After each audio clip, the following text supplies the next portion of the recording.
আবারও চিরশত্রু ভারতের কাছে হেরে ফাইনালে স্বপ্নভঙ্গ হলো বাংলাদেশ ফুটবল দলের, যা দেখে অঝরে কাঁদলেন হামজা চৌধুরী। চিরশত্রু ভারতের কাছেই এভাবে স্বপ্নভঙ্গ হবে ভারতের, যে বিষয়টি মানতেই পারছে না বাংলাদেশের ফুটবল প্রেমীরা।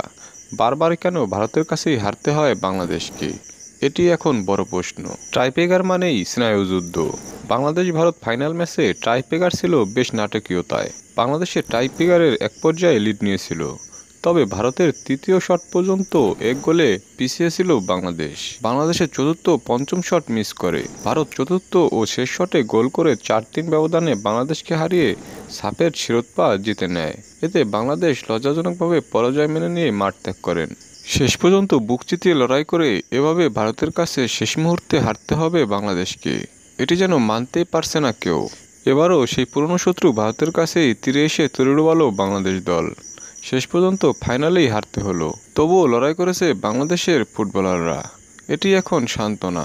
দর্শক, এই ভারতের কাছে বাংলাদেশের বারবার এমন পরাজয়কে আপনারা কীভাবে দেখছেন, অবশ্যই তা কমেন্টে জানিয়ে দিন।